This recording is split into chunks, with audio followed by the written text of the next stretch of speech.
Welcome back to the McCoy Leadership Podcast, elevating your impact through valuable insights and conversations about leadership.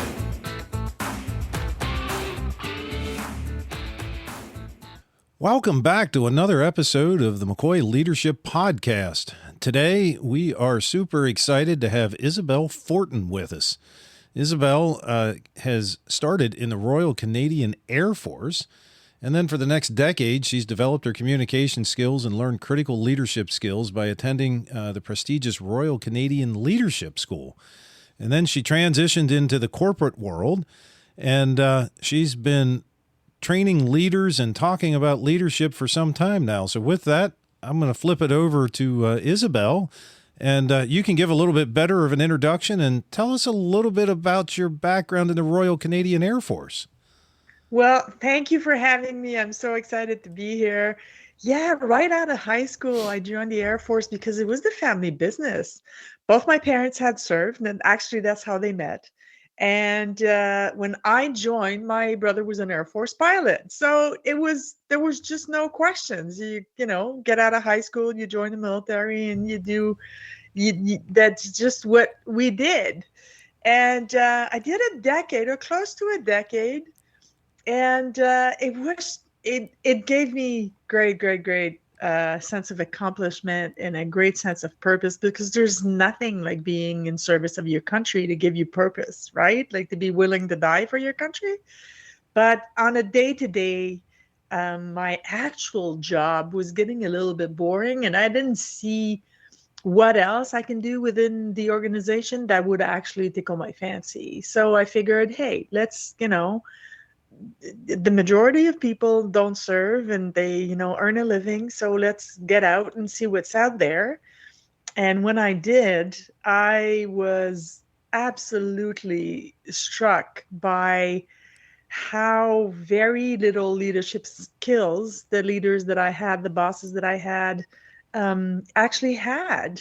Yes. And how much it was every person for themselves and petty fighting, fighting for the stapler in the parking spot. And even if the parking spot was just a few feet, to me, I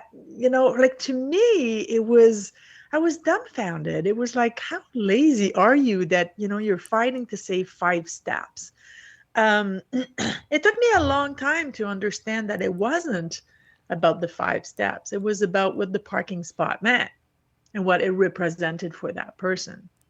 So I did 20 years in the corporate world, and with a sideline, I started a sideline of what I'm doing now full time. And it's really about tapping into the unique abilities, because great teams are built one person at the time. So when you see fighting within organization on a personal level, they're not fighting for the stapler. They're not fighting for the parking spot. They're fighting for recognition. They're not fighting for power. They're fighting for recognition. They want to know what do they bring to the team nobody else does? How is it that they are contributing?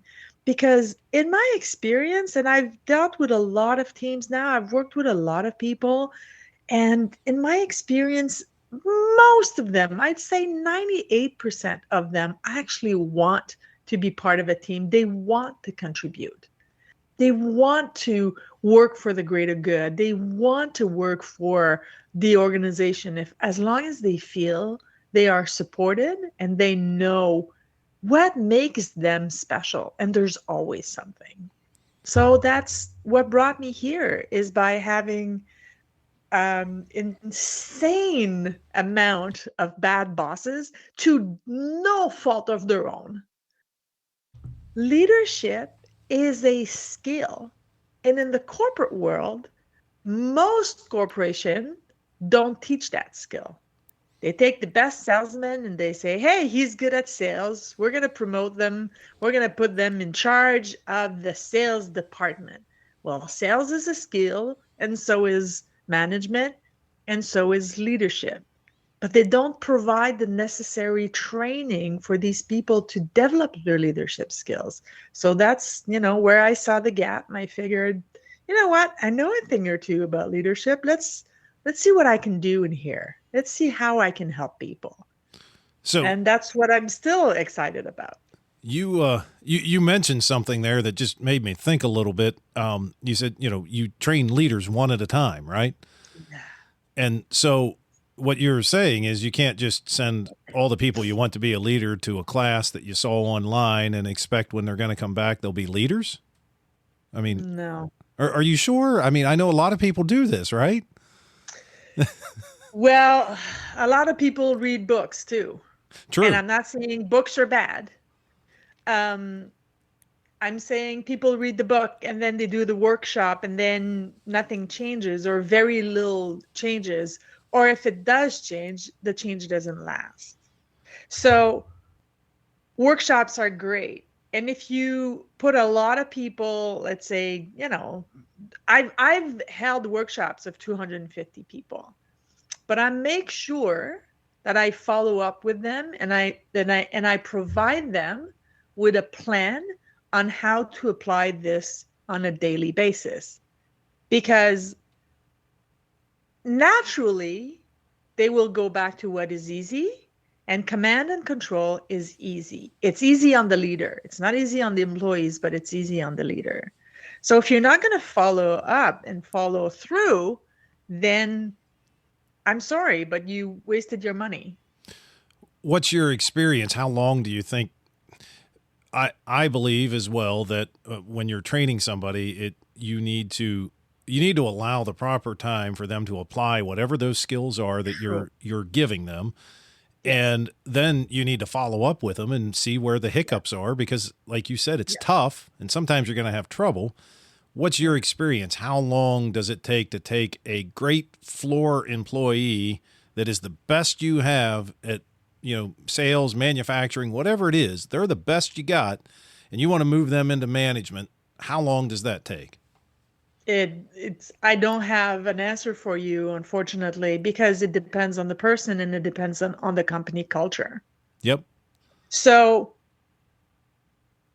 if you want to learn the piano and you go to a piano seminar for an entire day, and the teacher teaches you everything: how to place your fingers on the piano, how to read, how to read a score, obviously, how to actually tap, how long, and you go back home and you say, I'm a master at playing piano now, and you haven't touched the piano yet.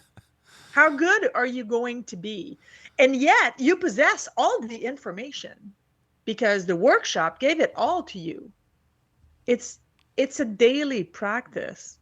I talk a lot about positivity and gratitude and telling your employees how grateful you are. Even if you pay them, you're still grateful, because it doesn't work anymore. It's not enough to think that if the person shows up and you pay them, that they're going to be fulfilled.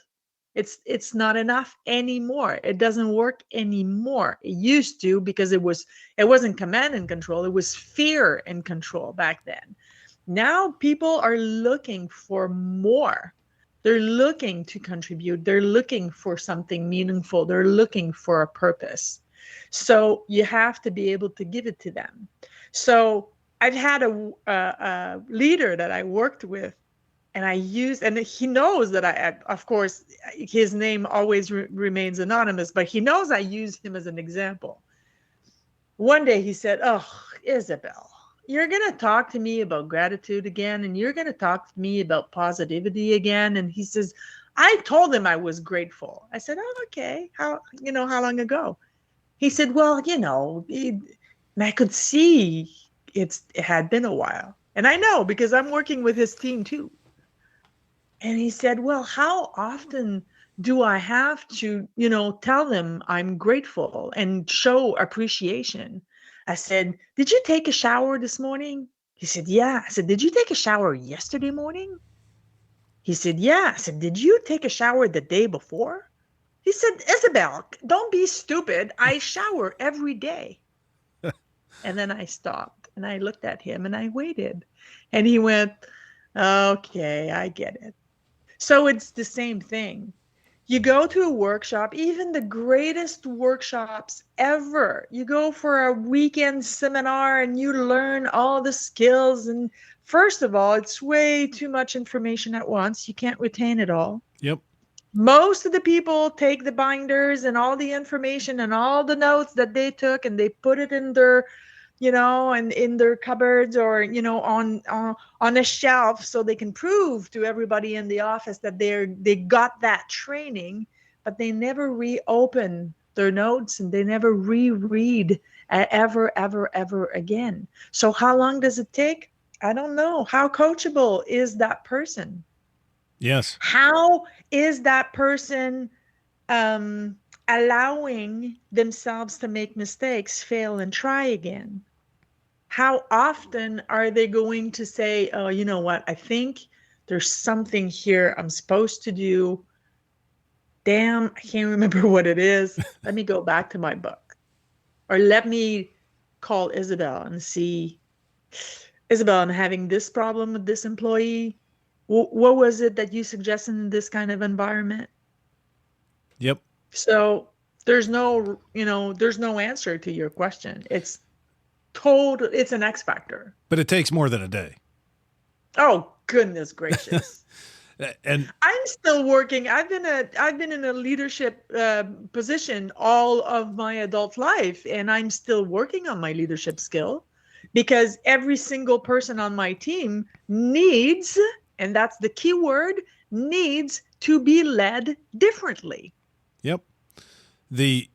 And all of us, you're in the coaching business. I'm in the coaching business. And I often tell clients, let me let you in on a secret. I'm still learning too. There are so many things. Yeah. And one of the other things I think is so important in today's world, there are so many books out there, which I think is great, that you can become an expert on anything, which a definition of an expert is just somebody that knows more than everybody else in the room, knows more. But to your point, there's a big difference between being the expert in the room or being the practitioner in the room. And so we consume information and have that knowledge, but if we don't practice it, so in my coaching world, I always tell my clients, and I'm sure you tell them the same thing or something similar. I'm not going to teach you something that I don't practice. If I can't see the results of it in the real world, then I can't teach it to you. So, excuse me. I think it's so important to see that difference, and what you're describing is the difference between being an expert and being a practitioner, I think. Yeah, absolutely. And you know what? If everybody that's ever read any books on business, on e-commerce, on self-help, on whatever, on self-awareness, on any subject, a book that teaches you something, actually applied what they learned in the book, we wouldn't need more books. Yep. And yet there are thousands, if not millions, of books coming out every day. And now with the vast majority of people using AI, and you can create literally, I've seen it, create an ebook of 100 pages in about a minute. And that's if you don't have the paid version of AI. Well, we're all going to get the cookie cutter way of dealing with humans, but there's nothing more special than a human being. We're all different. Our brains are wired differently. Your needs and my needs, of course, once you've done with Maslow's needs. Of course, shelter, food, water, of course, we all share that, and we all have the same kind of blood, or the blood is, designed the same way, and our anatomy works the same way. But as far as who you are and how you show up in the world, your needs are different than mine.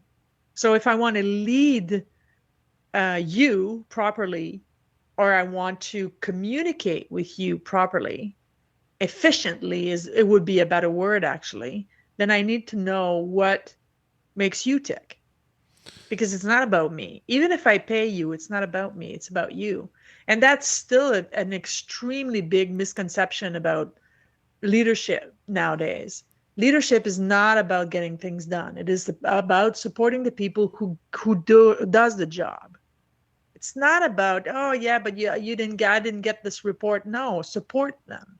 If you support them, if you tap into their unique abilities, if you show how they contribute to the world and how they contribute to the team and how they contribute to the organization, they're going to do their job. They're not going to need you to remind them about the report. They're just going to do it. So, excuse me, I have started to see a swing, really for probably 20 years here in the United States, of, I believe people are more interested in having a great place that supports them wholly to work than they are having more money. How do you see that? I see the same trend here. Money is a tool. We all need that tool in various quantities, of course, to buy food and shelter and all that good stuff. But I've met very few people. I have met some, but I've met very few people for whom money was the objective. Money is usually attached to freedom. Yep. So, and there's I'm not good with the generations, like when is Generation X and when is Generation Y. Like I'm not good with that, but there's a whole generation that are, middle to upper management now that saw their parents work themselves to the bone and die of a heart attack 18 months into their retirement, that go, yeah, I'm not interested in that. And once your basic need, as far as financial compensation is concerned, once your basic needs are met, most people I meet after that point where, you have enough for everything and you can even buy yourself a nice vacation once a year, past that, it depends on what is their definition of freedom. If freedom for them is having more time, then they will be willing to accept less money and have more time. If for them, freedom is being able to fly first class and go where they want once a year for an extremely luxurious vacation, then they're going to need more money. So there's like a tilting point somewhere. Yep. But more and more, it's truly not about the money. So for the company owner, CEO, the manager that's out there that is running a business and saying, well, I give them a paycheck. That's all they need. People should be flocking here because we have the best pay, but we have high turnover. How does that leader start to get themselves, and putting it into your words, putting humans first in the company culture? How does somebody that is living in that other world of 30, 40 years ago, how do they start to go into the process of putting humans first? I'm going to sound extremely pessimist, and I'm really not. I don't have high hopes for them, to be honest with you. The other day, somebody asked me, how do you change a company culture? And I said, well, when you buy a fish at the fish market and you get home, it stinks up the entire house. If you don't want the fish smell in your entire house, you cut the fish's head. And unfortunately, I am truly, from what I've seen in my experience, and that doesn't mean I hold the whole truth, or the universal truth, but I think that there's an entire generation of command and control. And if I give you a paycheck, basically shut the F up, they're going to have to retire or die. Yep. And I'm sorry. It sounds pessimistic, and I'm not a pessimist. I really am not. But you can't change a company culture if the CEO doesn't want to change it. If they want to, no, that's something different. But if they don't, nothing. You can't do anything. and I would agree with you that they have to want to change. It's kind of like Yeah. the old joke: how many psychiatrists does it take to change a light bulb? Just one, but the light bulb has to want to change. Yes. But so in the case though that they recognize that things are changing around them, they need to change their style of leadership. What does that process start to look like? How do they start? What's the first step? Is, I would believe in my mind, the first step is starting to listen. I often say that I believe it's a John Maxwell quote. People will never care what you know until they know how much you care. True. So, what do you think that first step is into starting to turn that around and show that you're putting humans first? Well, the first thing is get out of your ivory tower office in your corner office, get rid of that office and go sit with your people. And I don't mean go, sit for 15 seconds and shake hands. I mean, put your desk next to theirs. I think it was Mark Cuban who, when he bought a team or football team or whatever, I'm sorry, I'm not really good with American football, but when he bought a team and the sales were so bad, he literally put a desk and a telephone and sat down with the salespeople and started making calls. You want to know what their reality is like? Go live their reality. Not for half a day, not for an hour, for weeks on end. Go see what it is that the decisions that you made, how does it impact the quote unquote little people? Got it. And if you want to know how your organization is working and how efficient it is and what your company culture is really like, you need to go sit down with the bottom of the food chain, sit there and wait. Don't ask questions. Wait. I had a boss. I learned that from a boss in the military. I was a private. I was 17 years old. He was a major. He was about 55. He had been in the military for 25 years, if not 30 years. And he was sit down in my, and there was a chair right in front of my desk. And he would sit down, say hello, sit down, and say nothing. And I'd say, I was nervous as hell. I would say, can I help you, Major? Nope. And he'd wait. And because most humans cannot stand silence, I would eventually speak. And then whatever I would say, whether it was about my family or about something I had to do in my private life or in my professional life, eventually I would provide him information. Yep. And I became very close with this person, not as in a sexual way or inappropriate way, but he became very, very important in my personal life, him and his wife. And I once told him, I said, you intimidated me. He said, I knew. He said, that wasn't the point. He says, you want to know how your team, how your organization is working, how it is actually doing for real. You don't ask middle management. They're not going to tell you they're failing. You ask the bottom of the food chain, the very bottom, the entry level position, because shit rolls down. Yep. So they know what's going on. And the second thing that I always tell the CEOs when I work with CEOs is, do you know how much a gallon of milk costs? Because if you don't know that, then you're disconnected from reality. Yes. Just recently, we can all be we can all be disconnected in some way, True. shape, or form. And Absolutely. just recently, it happened where I overheard some people. It was a few months ago, but I overheard them complaining about the price of gas, and it hit me that I had no idea what a gallon of gas cost. I go fill my vehicle up. I don't even, I pump the gas, and I might see the total or what have you, but I couldn't tell you.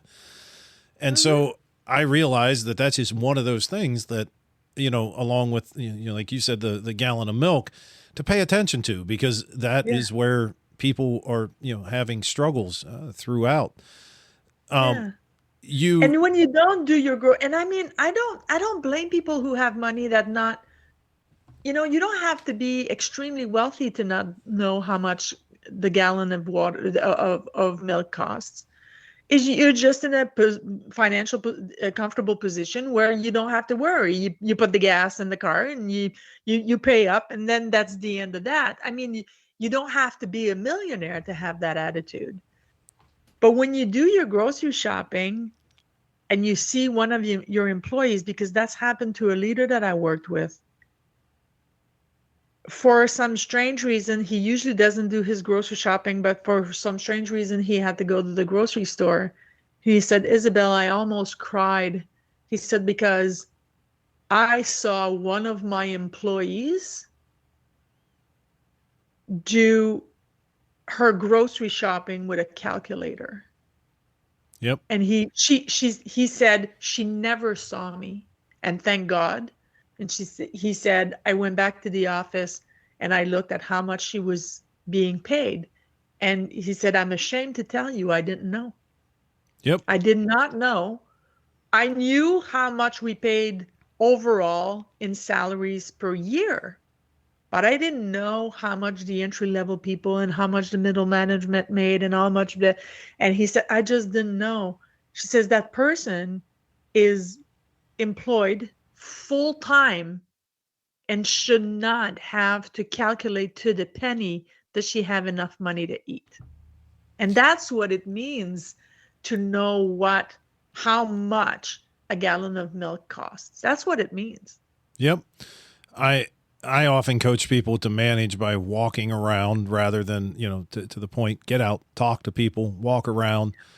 But one of the trends that I think we all are seeing and dealing with is in today's day and age, people are, it's easier to send a text message. It's easier to, whatever method you're using, because there's 4,000 of them.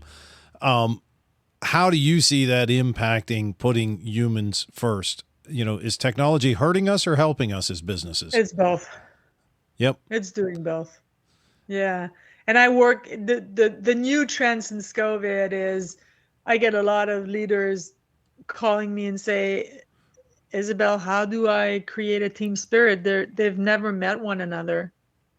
They're all working from everywhere in the world. I never met most of my employees. How do I create something? I said, well, you literally share a meal in front of a computer once a week with all of them. Yep. And you tell one of them to organize the theme of that particular meal. And if it's not mealtime, because obviously if you're everywhere, even just in the US, you don't eat at the same time. Well, you take a time where it might be morning for one and it might be evening for the other one. And you just sit there and chit chat for an hour. Yep. Or play cards or you create something that is irrelevant to work. Because we used to do that at the water cooler. Yeah. That's when we found out how people were doing and what they did over the weekend. But that's important because it is about the human. It's the human. What makes them tick? What do they like? What do they do on the weekends? You don't need to know it all. You need to know enough to strike a conversation and show you are actually interested. Absolutely. But you can't show you're interested unless you're actually interested. Yep. We during COVID, excuse me, we had an annual breakfast meeting that we couldn't have.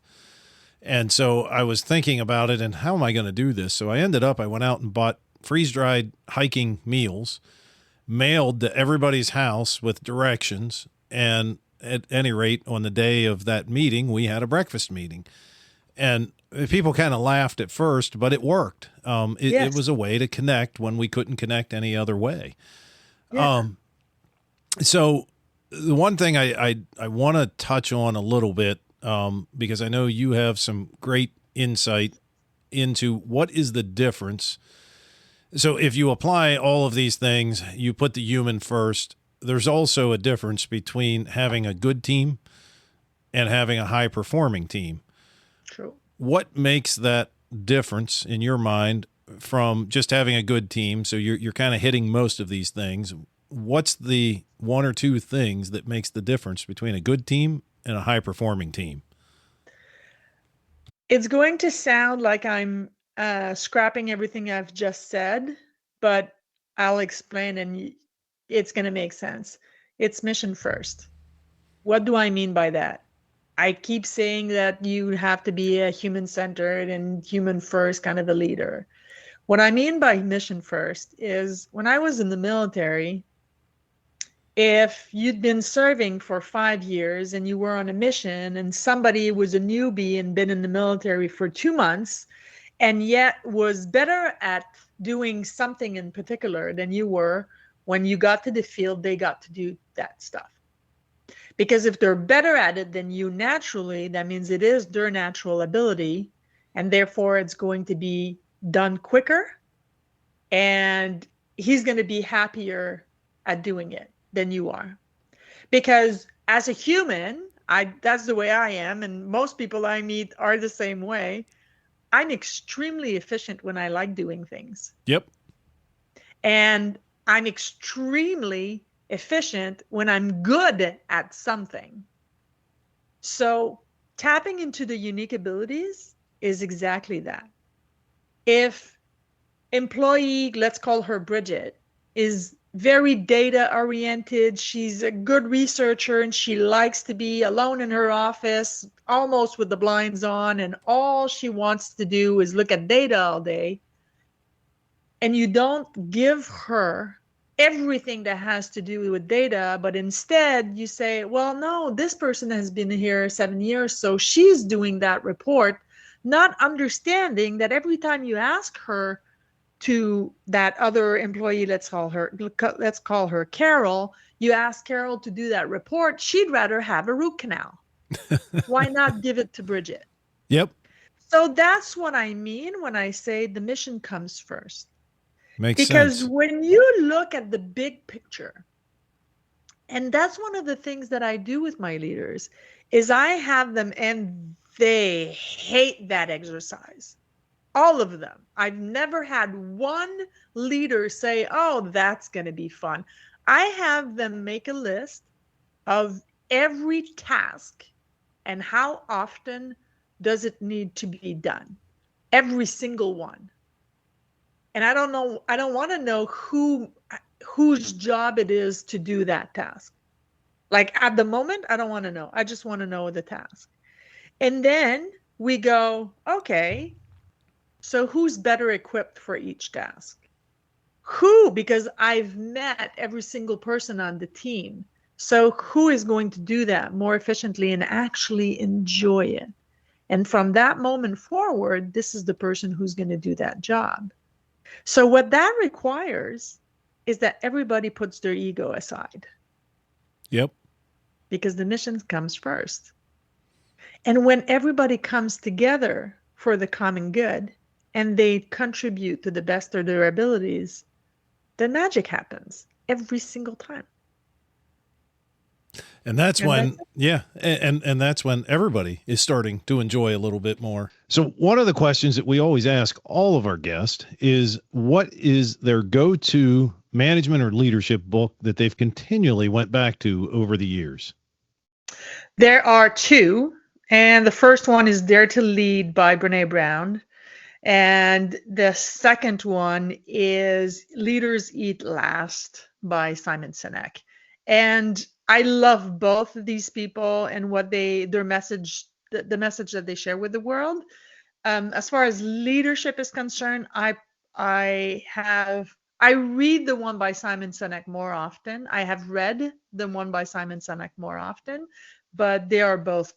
And the last question is, what is your go-to piece of technology that you use? In today's world, there's so much technology out there. I'm always anxious to know, what do other people use? Well, since I work a lot online, I do a lot of Zoom. Okay.